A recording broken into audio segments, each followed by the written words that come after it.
Good evening, church. It is good to be back with you tonight, and if you're visiting, welcome. Glad to see you here. Glad that you've chosen to be here in Jamestown. And this is a Monday night, and you're at a church service. This must be the holiest people in Fentress County. What do you think? Is that possible? I tell you, I feel a little bit weird. Apparently something has happened. Everybody wants to be right, James, you know. Everybody's sitting on the right. I thought everybody's going to sit over here. I thought about sitting over there, but I don't move left in any part of my life. So y'all are doing good, okay? I hope that spiritually speaking, if you find yourself not where you're supposed to be, but you will move yourself to the right relationship with God that you're supposed to have in your life this evening. I would encourage you, if you have your Bibles, we're going to begin tonight in James, the first chapter. I love studying the book of James. I wish we had time just to do a seminar over this entire book. That would be a great thing. I would enjoy that. I call James the New Testament commentary on the Sermon on the Mount, because there's a whole lot of things that parallel between what Jesus says in the Sermon on the Mount and what James has to say in this epistle. Now, James, in this very beginning of this book, he writes these words in verses 2 and 3. He says, "My brethren, count it all joy when you fall into various trials, knowing that the testing of your faith produces patience." Some of your translations are going to say endurance there. Some of them may say long suffering that we discussed last night.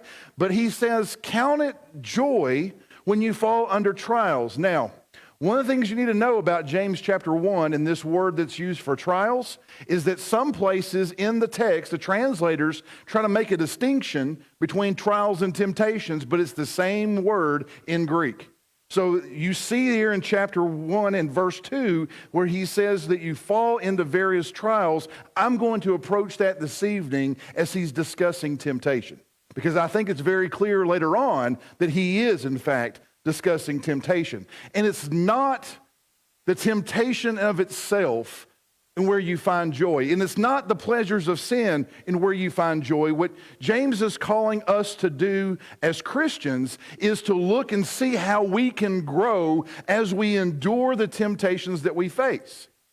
Because the testing of our faith will produce something great in us if we allow it to do so. It's about the results. That patience, that ability to endure through struggles is not just something that we have to have toward one another, but it's something that we have to have in our lives. We tend to be a very impatient society. We want things and we want it now. I mean, we kind of frown upon things. I just moved, my wife and I, since I was up here last time, we built a house.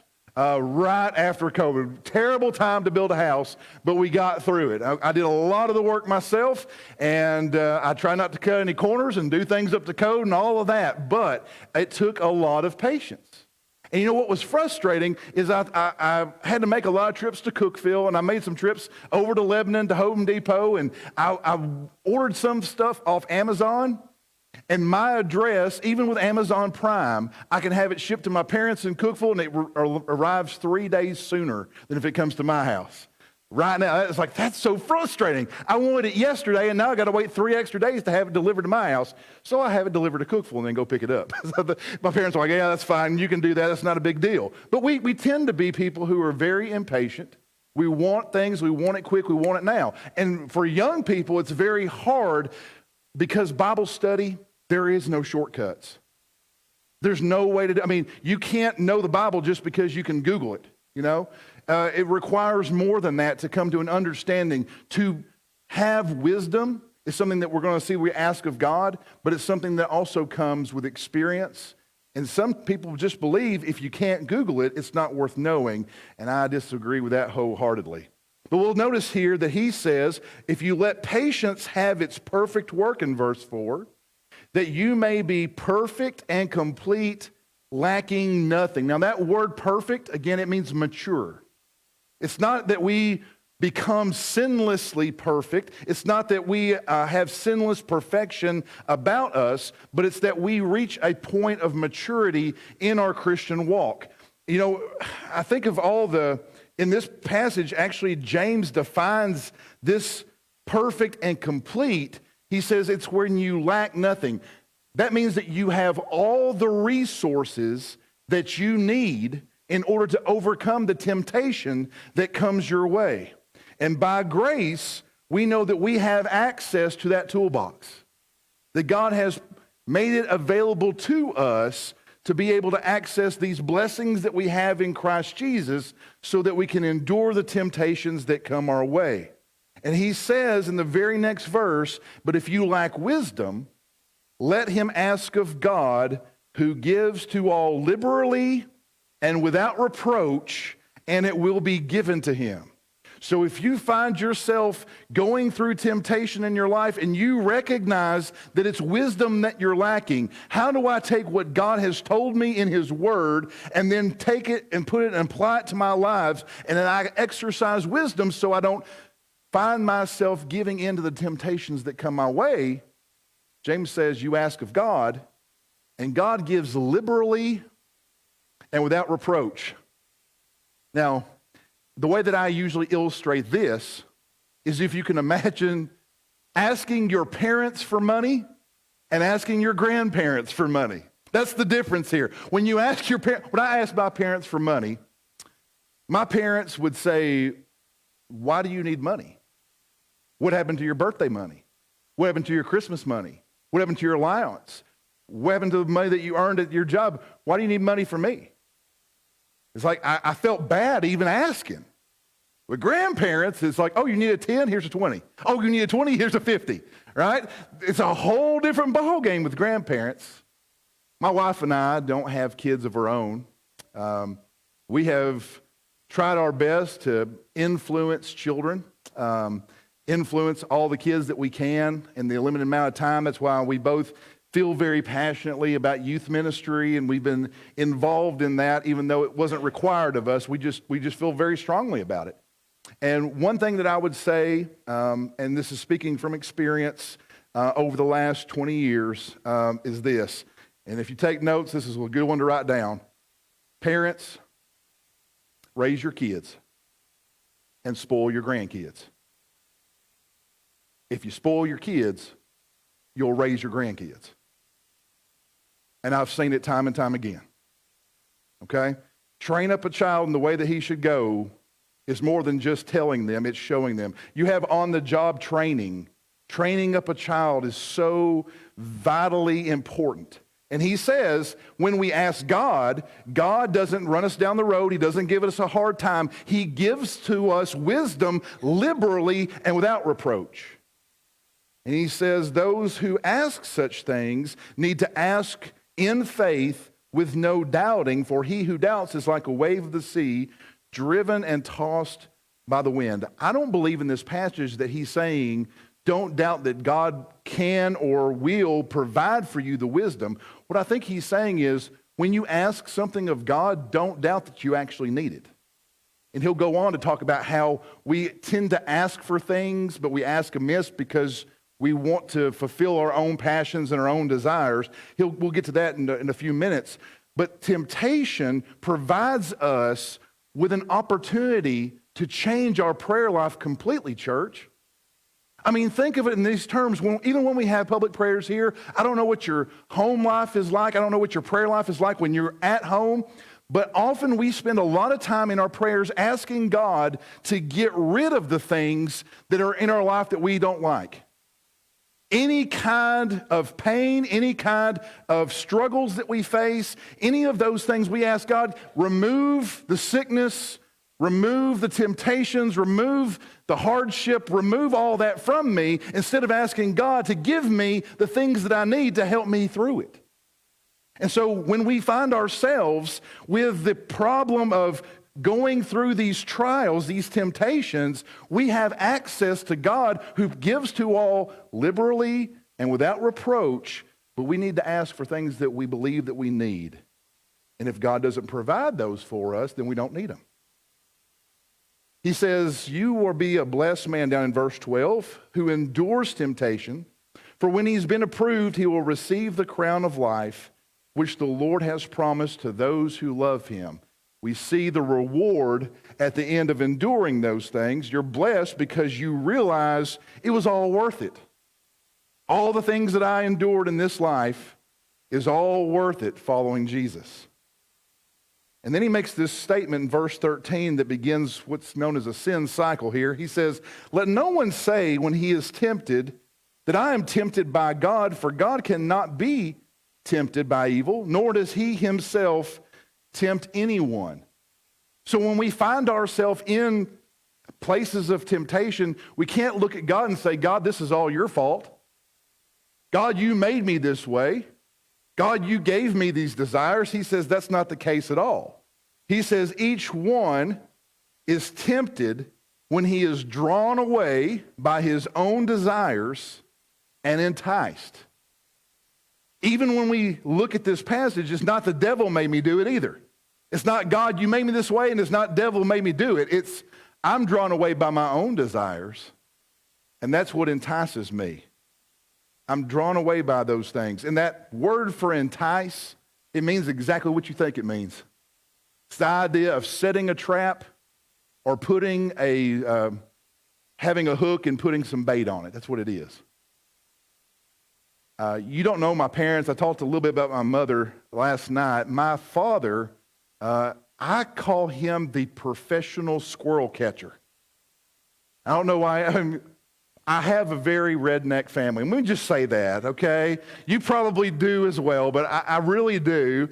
I did grow up in Cookeville, but both of my grandparents, both sets of grandparents of mine, they were farmers. That's what they did.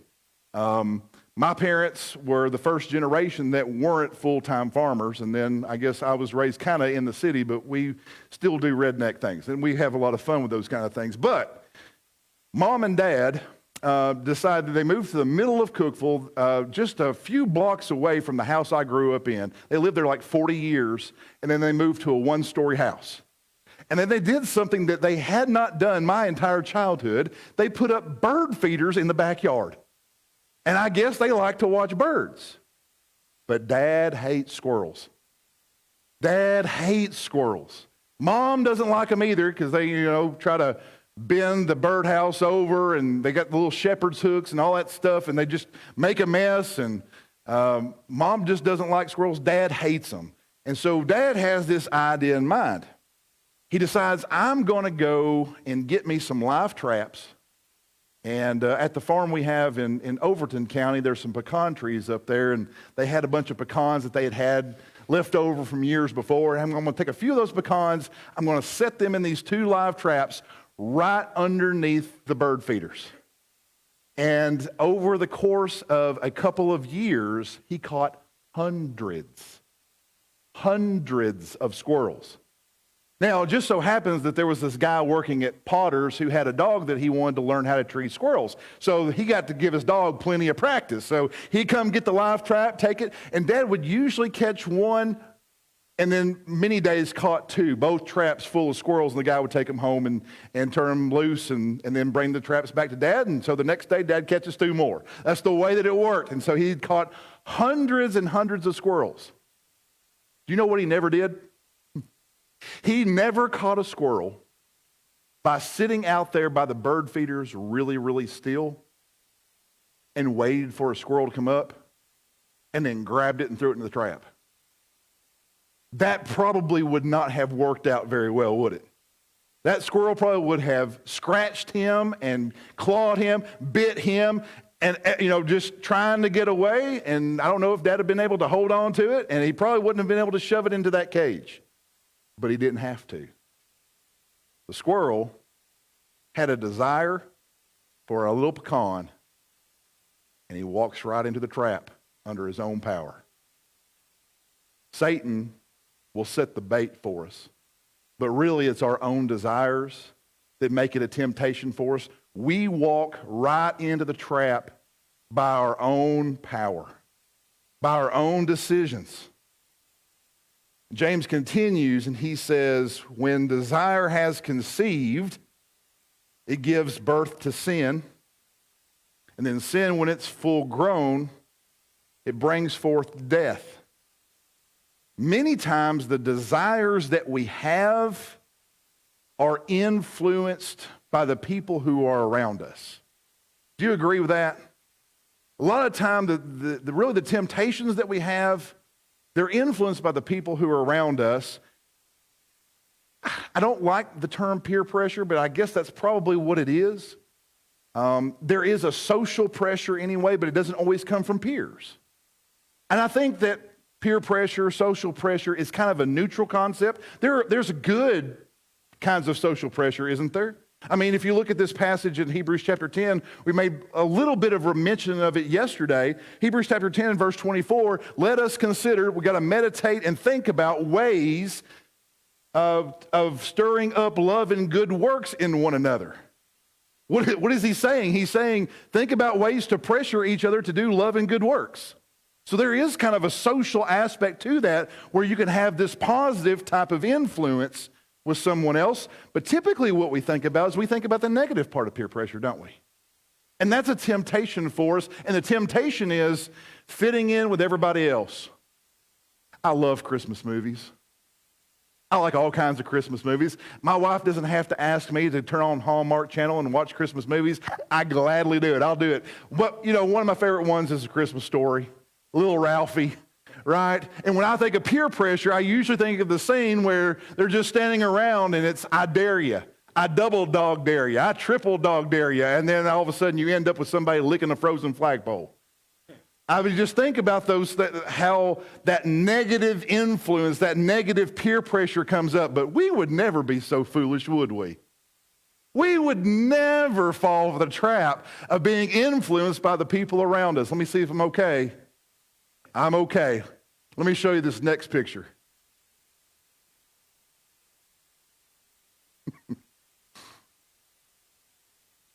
Why doesn't anybody have their hair like that right now? I wish I could have my hair that way right there, right? It's like, I was like, well, I don't think I ever looked good. You thought it looked awesome back then. If I had some of your high school yearbooks, one of y'all was going to have a picture about like that. I can almost guarantee it. Maybe there will be a comeback of some of those looks at some point. And by the way, guys, you're not going to get away so easy either. I'm not going to have pictures, but let me tell you, I had everything from the Billy Ray Cyrus mullet to sweater vests. Why in the world was that a good idea? Because everybody else was wearing them. Everybody else had it going on. Why did you have it now? Because no one else is doing it. No one else is wearing their hair that way. No one else is using that as a fashion statement anymore. I did a little bit of research. Last year, Nike sold more hoodies than any other company in the world. More hoodies. Now, Under Armour sold a whole bunch. Adidas sold a whole bunch. Patagonia and North Face all sold a bunch of hoodies. Do you know what company invented the hoodie? Russell Athletics. And you can get a Russell Athletics hoodie for about $20. That's it. If you buy a North Face, Patagonia, Under Armour, Nike, Adidas hoodie, it's going to cost you about $60, $65. Is it because the technology of those last five that I mentioned is just 3 times greater than the technology of keeping you warm that's put out by Russell Athletics? Is that the reason why people buy those for 3 times the price? No, I don't think so. And I don't think you believe that either. We realize we buy those things because it's what's in style and what everybody else is wearing. And so we can't say that people don't influence us because I believe deep down we know that we do. I want to look at a couple examples we see in Scripture. This first one is my absolute favorite. 1 Kings chapter 22. You got your Bibles? 1 Kings chapter 22. There's a couple of kings that decide to get together. This is after the nation has split into northern Israel and southern Judah. And up north, you got old King Ahab. And in the south, in Judah, you have a king known as Jehoshaphat. And so these two kings get together, and Ahab's got this idea. Ahab's idea is, really God has given all of this land to us, and there's this place called Ramoth Gilead that we should have ownership of, but we don't currently. So Jehoshaphat, will you go to battle with me, and let's go take this land together? And Jehoshaphat's like, well, shouldn't we, ask the Lord? Shouldn't we have some counsel about this before we just decide to do it? And Ahab says, yep, that's a great idea. In fact, I'm going to have some people come in here and they're going to tell us whether we should go to battle or not. And so he has person after person after person after person, and they all come in and they say, yes, King, Ramoth Gilead has been given into your hand. Go to war and take it. That's a paraphrase. But that's what he says, okay? 400 prophets come through and they say, King, it's yours. All you got to go is go to war and take it. It's yours. Now, King Jehoshaphat's thinking to himself, there's something a little bit off about this. And he says to King Ahab, isn't there anybody else that we can inquire of? Ahab thinks for a moment, and he says to Jehoshaphat, yeah, there's this one guy named Micaiah. We can inquire of the Lord of him, but I hate him. I hate him because he does not prophesy good concerning me, but evil. Now, this is kind of takes Jehoshaphat back because he doesn't understand, he doesn't see that phrase the way that we see it. It's just like somebody said, well, I hate him. Jehoshaphat's thinking to himself, wait a minute, you hate the prophet of the Lord? I mean, is it okay to do that? This guy's a spokesman for God and you say that you hate him? And he says, well, let's go get him and see what he has to say. And so they agree. And so Micaiah is going to go to these two kings. They send messengers, say, bring Micaiah to us. They go and they see Micaiah. And when they get to Micaiah, here's what they say. The messengers say to Micaiah, now listen, the words of the prophets with one accord encourage the king. Please let your word be like the word of one of them and speak encouragement. What are these messengers trying to do? They're trying to give a little bit of peer pressure, aren't they? A little bit of influence. Now listen, Micaiah, the king has had 400 people come in and say, the land is yours, go and take it. Don't go in there and mess it up. Don't go in there and tell him something else. And so, I love this.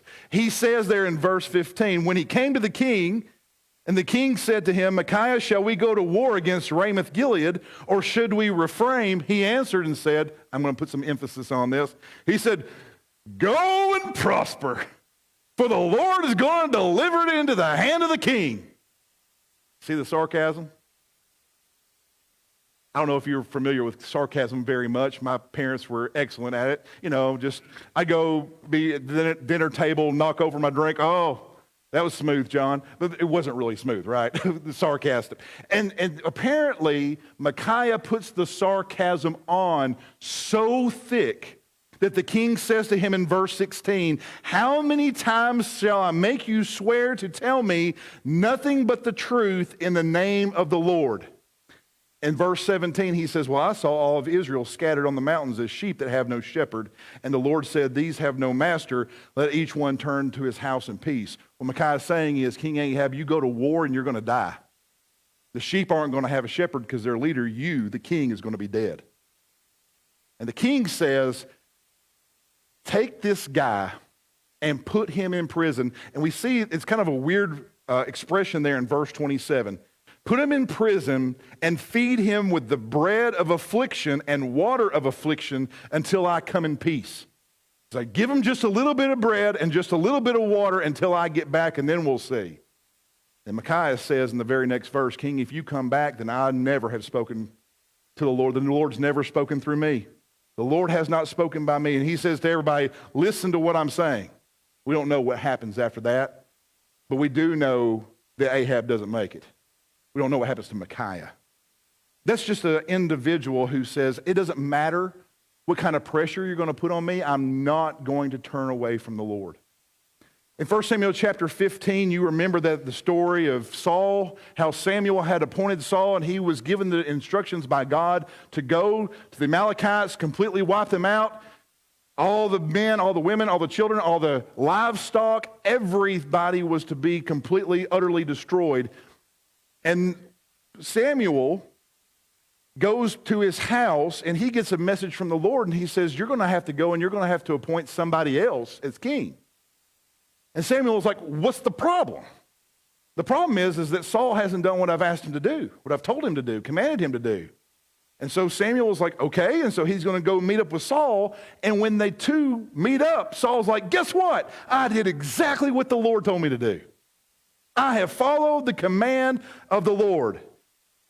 I have brought from them the Amalekites, I wiped them out. I have followed God. And Samuel says to Saul, Saul, why do I hear the sheep? Why do I hear the livestock? And it's interesting how Saul replied. Saul says, well, the people. They have brought them from the Amalekites. The people spared the best of the sheep and the oxen to sacrifice to the Lord your God. Now, the rest we utterly destroyed. But we're going to offer a sacrifice. That's what we're going to do. The people. Saul caved under the pressure that he was facing from the people. Or maybe he was just greedy. We don't really know, do we? One more. By the way, that's where we get that infamous passage where he says to obey is better than to sacrifice. You're supposed to follow what God says. Daniel chapter 3. Love this one. You have the three guys, Shadrach, Meshach, and Abednego. That's their Babylonian names. And King Nebuchadnezzar is kind of an arrogant king, to say the least. He has set up himself a golden statue. It is huge, and he sets it up on the plain of Dura. And he proclaims to all these people. In fact, he gets all the dignitaries together. If you look there at Daniel chapter 3 and verse 3, he has the satraps, the administrators, the governors, the counselors, the treasurers, the judges, the magistrates, all the officials of all the provinces gathered together for the dedication of this image to King Nebuchadnezzar. He's got everybody who's the in crowd there on the plain of Dura to see this. And he makes this proclamation. He says, when you hear the music play, everybody needs to bow down to this golden image of me. And if you don't, I'm going to throw you in the fiery furnace. Well, how would you respond? Now understand, all of these dignitaries, they don't want to bow down either. They don't want to bow down. Who does Nebuchadnezzar think he is? We've had kings before. No king has ever done this kind of thing before. He must have lost his mind. I mean, he's wanting us to bow down to a statue of him. And these are people from nobility. These are people who have got a lot of social influence. They're like, are you going to bow down? I don't know. I don't want to, but I don't know. He says something about throwing people in the fiery furnace. I would like to think that I would do what Shadrach, Meshach, and Abednego did. That I would say it really doesn't matter what you do to me. I'm not going to bow down. But then I also think I could do a lot for the Lord if I was still alive. I'd be like, the music's playing. Oops, I just dropped my keys. I guess I'm just going to, figure out some way to get a worker. I mean, we can devise things in our mind to try to get around things, can't we? And so the music is played, and everybody on the plain of Dura is bowing down, except for three: Shadrach, Meshach, and Abednego. And the people who were there are looking at those three, and they have jealousy. Now, they wish that they were standing too. They wish they had the kind of fortitude that these three men had, not to succumb to the temptation and not to just feel the pressure and do what they know that they shouldn't do. But Shadrach, Meshach, and Abednego, they stand up, and so what they do is they go and they complain to Nebuchadnezzar. And they say to Nebuchadnezzar, Nebuchadnezzar, didn't you say you were going to throw people into the furnace if they didn't bow down? And he's like, yes, I did. That's exactly what I said. Well, Shadrach, Meshach, and Abednego didn't. And we read that in the Bible that he was upset, that he was in a rage, and he brought them to him. And he said, guys, listen. Now, understand, Shadrach, Meshach, and Abednego, they're in captivity, but Nebuchadnezzar sees himself as their benefactor. They could be with their people back in Israel being killed. They could be slaves in Babylon, but Nebuchadnezzar wants to take these individuals from all these cultural backgrounds and teach them about Babylonian ways so that they can have influence over those different nations that he conquers. And so he says, you could be in a lot worse shape. Maybe you didn't hear me clearly. Maybe there's like a misunderstanding interpretation, but I'm going to give you one more chance. And if you don't bow down to this statue, I'm going to throw you in the fiery furnace. Their response is great. O Nebuchadnezzar, we have no need to answer you in this matter. If that is the case, our God whom we serve is able to deliver us from the burning fiery furnace, and he will deliver us from your hand, O king. But if not, let it be known to you, O king, that we do not serve your gods, nor will we worship the golden image which you have set up. And Nebuchadnezzar was livid, and he had the furnace heated up 7 times hotter than it had ever been before. In fact, the guys that were throwing Shadrach, Meshach, and Abednego into the furnace died throwing them in. And you know how the rest of the story there plays out. But these guys said, it doesn't matter. The temptation to follow the crowd is not what we're concerned about. We are going to serve God, not you, king. So James explains it to us that when desire has conceived, our desire to fit in, our unnatural desires, whatever desires we have, when we allow ourselves the opportunity to act upon that, it gives birth to sin, and sin, when it is full grown, brings forth death. Every Christian struggles with temptation and sin. I want to give you from James chapter 1 tonight maybe just this real quick formula that will help you in the way in which you approach it in your life, and just give you something hopefully to think about tonight and maybe carry on with you as you go forward in this life. And the first thing is this. Notice there he says in this passage that desire, when it has conceived, brings forth sin. The desire in of itself is not wrong. The opportunity in of itself is not wrong, but when you combine the desire and the opportunity, you have temptation, and temptation is not in of itself wrong. Now, I have never had a desire to do meth, right? I might have had an opportunity with some of the friends that I was around in high school to do meth, but it was never a temptation for me because I didn't have that desire. I might have had a desire to do something wrong or sinful, but if the opportunity is never presented, then it's not really a temptation.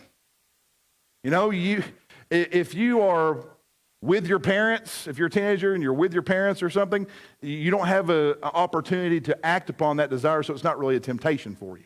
But when you have that desire and you have that opportunity, you have temptation. Now, if you have the desire and that opportunity and then you take action upon it, that means that you sin. We understand that Satan sets that trap for us. We, by our own desires, kind of walk ourselves right into it. We commit the sin, and then it may be that we have a guilty conscience about it and we try to seek after forgiveness in some way. But he says, if you don't have forgiveness, then you have death. Desire, opportunity, action, no forgiveness equals death. We agree so far? Okay. So now, how do you deal with it? If you know what it is and you know what causes it, how do you deal with it? So here's my suggestion. Let's take it step by step. The first thing is change your desires, if you can. And what I would suggest to you would be this evening. It is kind of like this Venn diagram. I'll put it up there on the screen for you, where you have your desires and you have God's desires.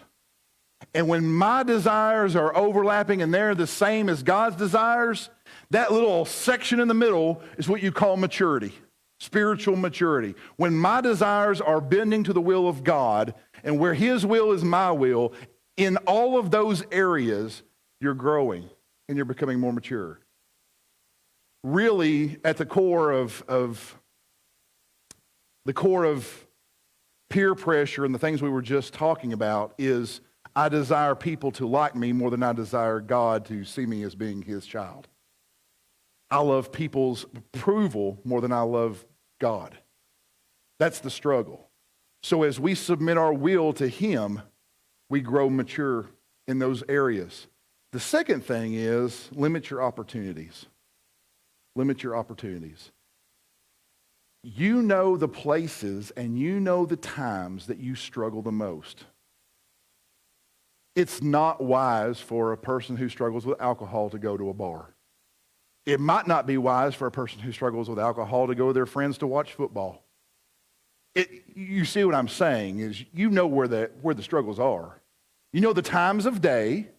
You know the places that you go that you struggle so much. So you have this desire and you really can't change the desire. Maybe it's a chemical addiction. Maybe it's something that you've got in you. Maybe there's a lust that you have and you can't get rid of the desire, but you can limit the opportunities.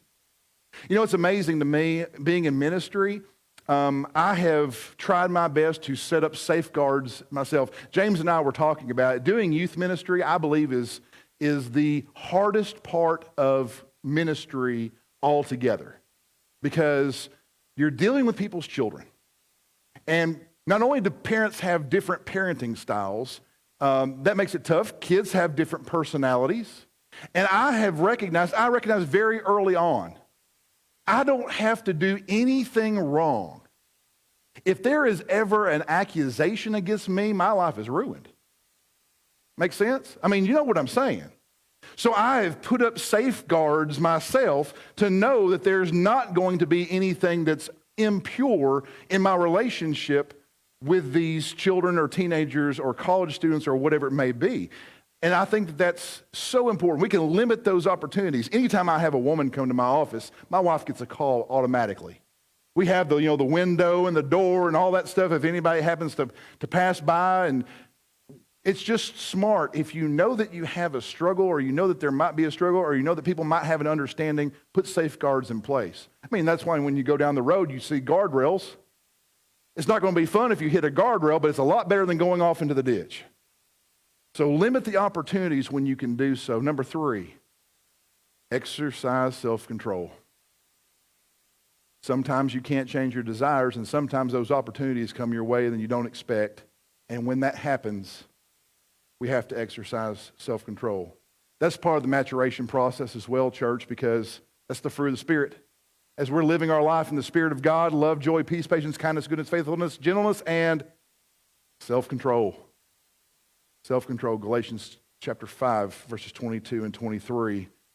So we have these things at our disposal to do in order to overcome this. And then I want to put this at the very end here, is to seek forgiveness. Have you ever found yourself in your life committing the same sin over and over and over again, and you feel terrible, and you approach God, and you pour your heart out to Him, and you think to yourself, God, I will never do it again. I'm so sorry that I did this. I will do whatever it takes, and then I'm going to cut this part of my life out. You know, Jesus talks about getting rid of temptation, getting rid of your sin in your life in pretty radical ways, right? If your eye causes you to sin, pluck it out. If your hand causes you to sin, cut it off. He's saying, do what it takes to get rid of it. And you're thinking to yourself, God, just please forgive me. I'm going to do better.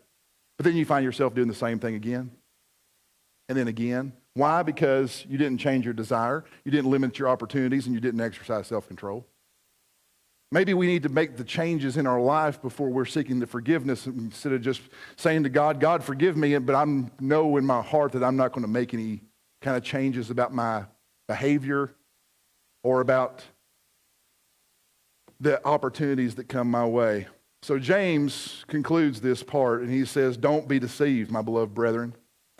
Every good gift and every perfect gift is from above and comes down from the Father of lights, with whom there is no variation or shadow of turning. I want to stretch that word perfect there a little bit. Every good and perfecting gift, every gift that brings us to maturity comes from God. So when we find ourselves facing temptation, we should pour our heart out to God to give us the resources that we need to overcome it. And if God doesn't give it, then we don't need it. And we realize that there is a part of this that is dependent upon us, but God does not change. With him, there is no variation. There is no shadow of turning. He has told us that I will never leave you. I will never forsake you. When it comes to our relationship with God, he is the one who is trustworthy, dependable, and faithful. We're the ones who mess it up because we give in to these things that are so temporary. We lose our heavenward focus. We forget about the things that will be, and we focus on what's right in front of ourselves. Tonight, I don't know where you find yourself in your relationship to God. I pray that you are closer to him tonight than you've ever been in your life. The gospel changes people.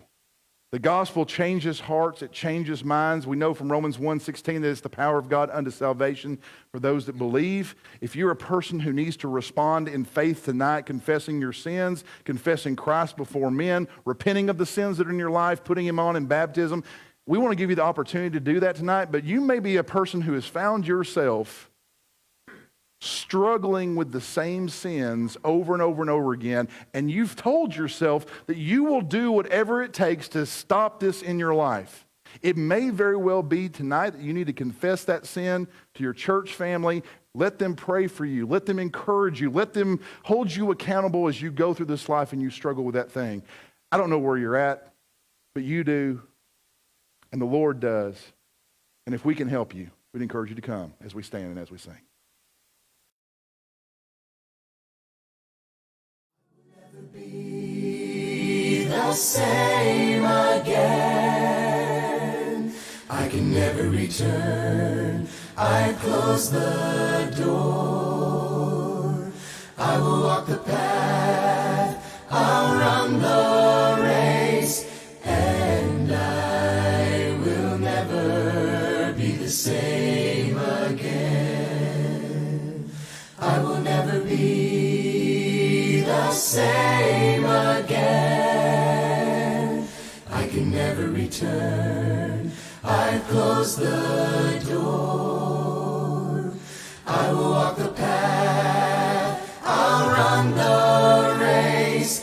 And I will never be the same again. Fall like fire, so clever.